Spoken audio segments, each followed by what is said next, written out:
Mick Foley has announced that he is parting ways with WWE due to their association with President Donald Trump. Mick Foley will no longer be making WWE appearances while Trump is in office, and his Legends deal expires in June, and he will not be signing another. Mick shared this on his Instagram, stating that for a while he had been concerned about WWE's close relationship with Donald Trump. He said, quote, especially in light of his administration's ongoing cruel and inhumane treatment of immigrants and pretty much anyone who looks like an immigrant. However, the final straw for Mick was Donald Trump's comments following the death of Rob Reiner. He also added that he no longer wishes to represent a company that coddles a man so seemingly void of compassion as he marches our country towards autocracy. Nothing but respect towards Mick Foley for standing his ground. Make sure to follow for more daily pro wrestling videos. So Mick Foley just officially cut all ties with WWE for its affiliation with Donald Trump. After Donald Trump posted that disgusting thing about Rob Reiner passing away, Mick Foley took to Instagram, questioned how any of his WWE colleagues could stand by that man. He then made a post on social media explaining why he's parting ways with the WWE. He mentions how he's been concerned about WWE's close relationship with Donald Trump and his administration for the past few months. He believed the cruelty from his administration was already bad. His comments in the wake of Rob Reiner's death is the Mick Foley has just sent a clear and powerful warning to the wrestling world, and especially to WWE. One of the most respected legends in WWE history has officially cut ties with the company, and according to Foley himself, this wasn't a sudden decision. It was the final straw. And what pushed him over the edge? Comments connected to Donald Trump that Foley says crossed a line he could no longer ignore. So here, look, we got Mick Foley putting a message out saying, part in ways with WWE.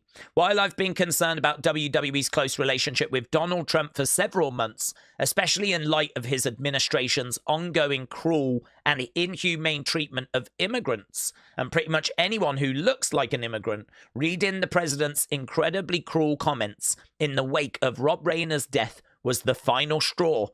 Stay with me. Because this story isn't just about politics. It's about values, legacy, and a WWE legend saying, enough is enough.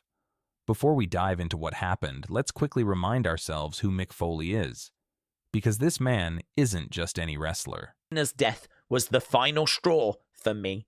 I no longer wish to represent a company that coddles a man so seemingly void of compassion as he marches our country towards autocracy. Mick Foley is a three-time WWE champion.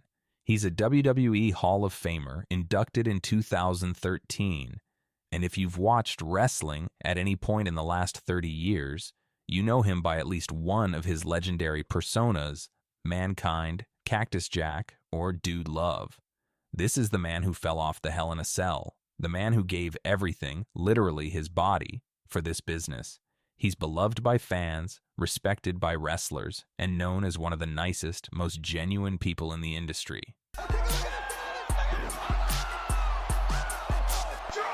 So when Mick Foley speaks, people listen. On Tuesday, Foley posted a statement to his 633,000 Instagram followers that shook the wrestling community. He revealed that he told WWE on Monday that he would not be making any appearances for the company as long as Donald Trump remains in office, meaning at least 3 years.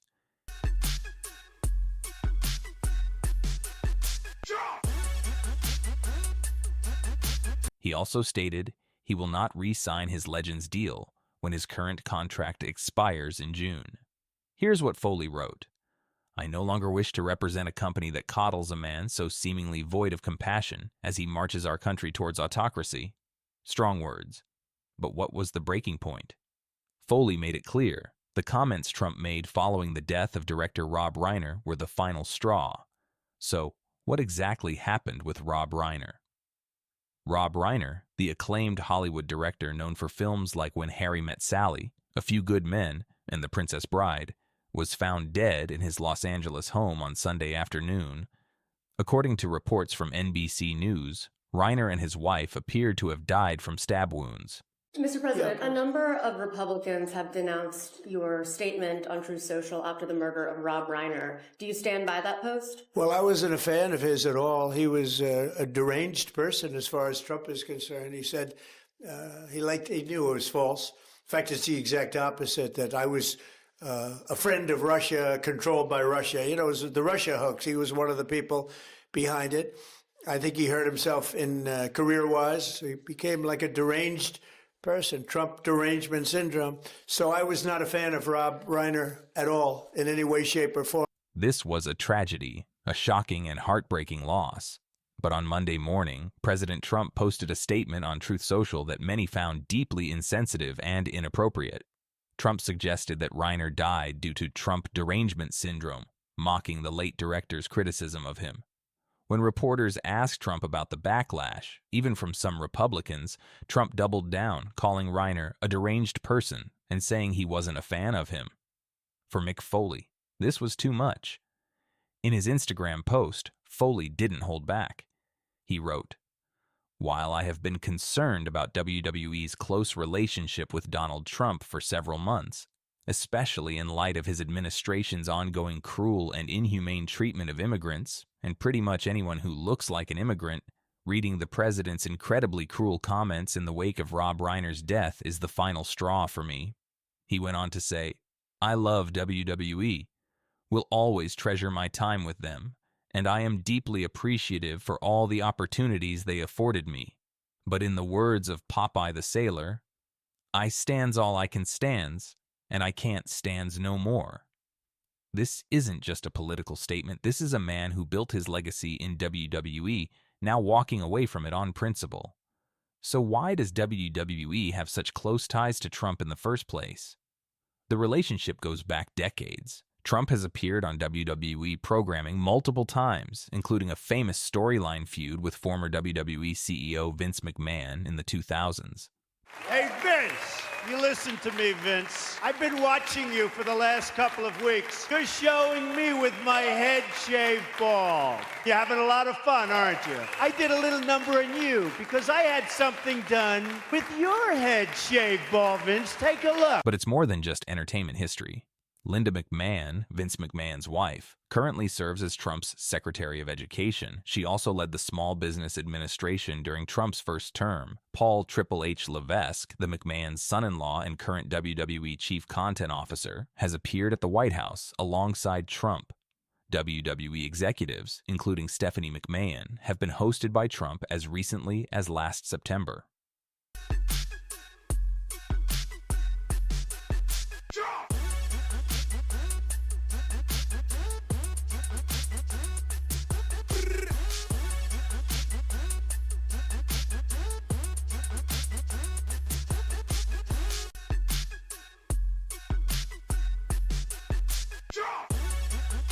For years, WWE and Trump have been intertwined, and that's exactly what Foley says he can no longer support. As of now, WWE has not publicly responded to Foley's statement. The Hill reached out to the company for comment but hasn't received a reply yet. On social media, reactions have been mixed. Many fans are praising Foley for standing by his principles, calling him courageous for walking away from a paycheck and a legacy deal over his values. Mick Foley has publicly confirmed that he's parting ways with WWE, and his reasoning goes far beyond wrestling business. Foley stated he can no longer represent a company he believes is too closely aligned with the current political climate, explaining that ongoing concerns about compassion, humanity, and leadership ultimately pushed him to this decision. According to Foley, recent public remarks connected to the administration were his final breaking point, leading him to inform WWE Talent Relations that he will not make any further appearances while this. Others have criticized him, arguing that mixing politics with wrestling does more harm than good. But one thing is clear, Mick Foley isn't doing this for attention. This is a man who's always been outspoken about what he believes is right, and he's willing to sacrifice his relationship with WWE to prove it. Mick Foley, why would you do this? Why would you say something so slutty? What are you, you big slut? You shamelessly showing off your big dick energy by saying, no, I'm not going to be affiliated with evil, amoral dick riders? Like, shame on you for sitting there and going, I'm not going to stand here with all these evil people. I'm going to be over here. Why do you have to be so good, Mick Foley? Why do you have to be one of the greatest human beings to ever walk this planet? I love you, Mick Foley. Keep standing on business. Well, for a long time, 'cause I really tried to and the funny thing is, they think I'm some kind of rogue dickhead. I was the best employee. I never missed a town. I made 1,000 shows straight.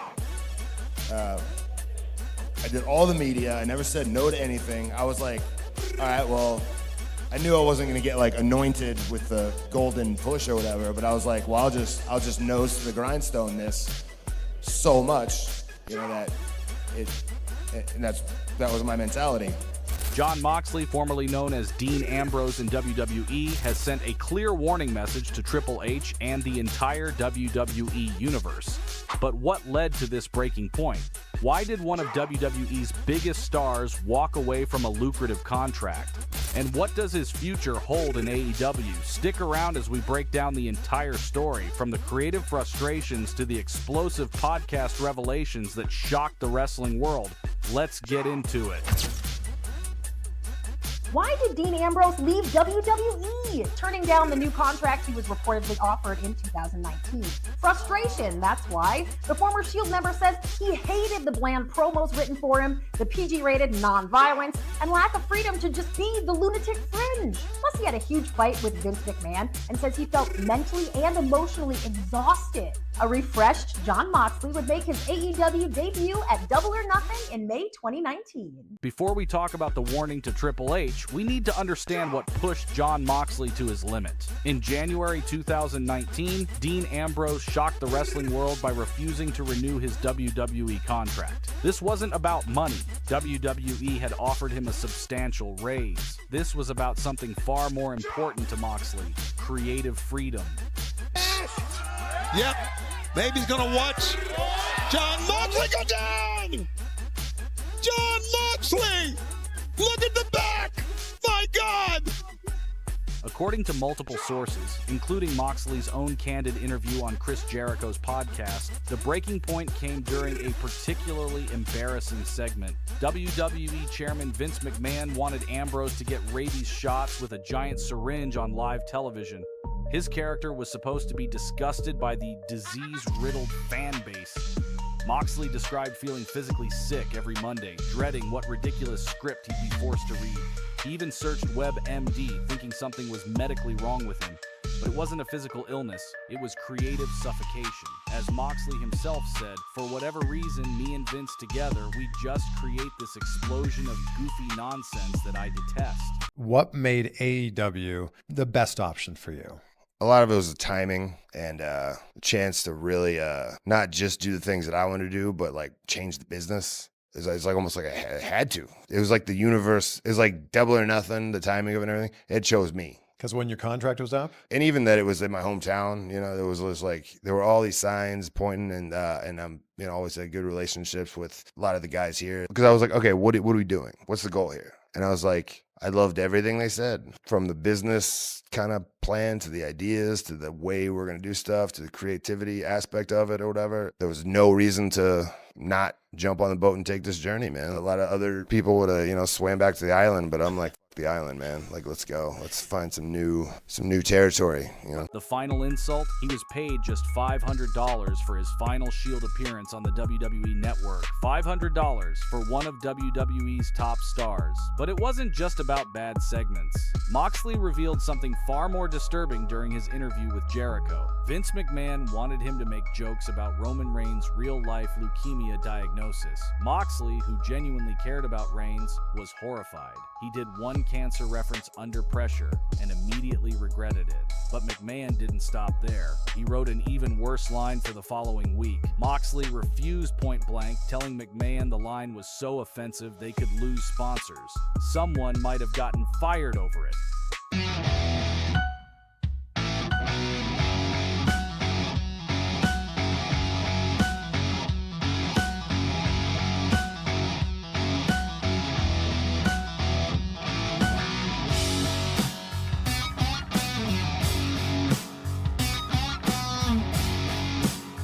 this wasn't just creative disagreement anymore. This was a fundamental clash of values. Moxley told McMahon directly, "I want to prove that your creative process sucks. It does not work. It's absolutely terrible. It's killing the company, and I think Vince is the problem." The stuff I described in the Jericho about, it's just like, oh, now you'll come out in a hazmat suit. Right? It was just like, this can't be real. Am I on some kind of reality show? Is this the new WWE Network reality show? Is Vince actually saying these words? Does he actually run $1 billion company? This is a joke. Like, when he officially told WWE management he was leaving, Vince McMahon reportedly cried, but Moxley's mind was made up. He didn't even look at the new contract offer. He didn't care how many zeros were on the paper. He was gone. Now here's where the story gets interesting. Many fans assumed Moxley left WWE for AEW because of the money and opportunity, but the truth is even more remarkable. Moxley revealed that he would have left WWE even if AEW didn't exist. In his own words, "If there were no other wrestlers, I would have just started my own promotion, started my own training school, and trained my own opponents. I would have reseeded the wrestling business from scratch if I had to." I knew I was leaving, but I was pissed about it. I wasn't excited to leave yet. I was bitter about it. I can't believe they're gonna make me leave. They're gonna make me walk away from all this money. Can we not just write one good storyline? Can we not write one good promo? Does everything have to be f***ing stupid? Does everything have to make me look like an idiot? 2018 sucked. 2019 is gonna be good. We're starting it off with a hike, fresh air. It's gonna be good. That was the day I started to think about what it would actually look like. I'm okay, I'll go to Japan. I don't know where in Japan, but one of them, there's a bunch of companies in Japan. I'll go over there. I'll go back to the Indies. And I'll just make my own schedule. Oh, that'd be sweet, because I'll be able to make my own schedule. Man, we could have free time. We could schedule a vacation for once, actually. This is going to be great. That's when I was like, oh, I'm leaving. It's going to be awesome. And then at that point, I got excited about it. The timing was purely coincidental. AEW was born on January 1st, 2019. Ambrose's contract expired April 30th, and AEW's first show, Double or Nothing, was May 25th. Perfect timing, but not planned. What drew Moxley to AEW wasn't the money. He never even discussed finances initially. It was the connection with Cody Rhodes, who had experienced similar creative frustrations in WWE with the Stardust character. Cody told Moxley, "Let's bring pro wrestling back. Not sports entertainment, not scripted garbage. Pro wrestling." once I decided I was going to leave, I wasn't happy about it for a while. I was pretty pissed about it. Because I'm are they really going to make me leave? They're going to make me leave, aren't they? They're going to f everything up so bad. I wanted that money. It's not like I don't like money. I like to put it in the bank and look at it. I was I can't believe they're gonna make me walk away from all this money. Moxley made his shocking AEW debut after the main event at Double or Nothing, confronting Kenny Omega. The wrestling world exploded. And in October 2022, Tony Khan announced that Moxley had signed a 5-year contract extension with AEW, cementing his future with the company. He's not here to plug his book because he's my friend and I'm not seeing a dime out of it, but I just think it's the best wrestling book I've read. Bryan Danielson, who is, I think, one of the most intelligent people in wrestling, in addition to being one of the best wrestlers, who will be in action this Wednesday and next Wednesday and most Wednesdays and some Fridays. Right. He happens to think it's the best wrestling book he's ever read. Wow, that's high praise. And then he's read pretty much every wrestling. Fast forward to today, and the landscape has changed dramatically. Vince McMahon is no longer in day-to-day creative control. Triple H now runs WWE's wrestling operations. And by many accounts, the creative environment has improved significantly. So what's Moxley's message to Triple H and modern WWE? While he hasn't issued a direct public warning recently, his entire journey serves as a cautionary tale. Moxley has proven that wrestlers who are given creative freedom and trusted to express themselves can thrive outside the WWE system. His success in AEW, where he became the second ever AEW World Champion, demonstrates that authentic storytelling and creative freedom can work in today's wrestling business. He's not just surviving outside WWE, he's thriving, working with New Japan Pro Wrestling, taking independent bookings, and playing his music his way. Go, go, go, go! Go get him! Oh, my God. Go get him! Go get him now! Go get him! Go get him! Oh, my God! Oh, but the car key in the eye! Good God almighty, what did we just see? The warning is implicit but clear. Treat your talent like creative partners, not scripted actors. Give them the freedom to connect with audiences authentically, because if you don't, they'll find somewhere that will. And in 2025, with AEW as a legitimate alternative, WWE can't take their top stars for granted anymore. Looking back at Ambrose's WWE career, the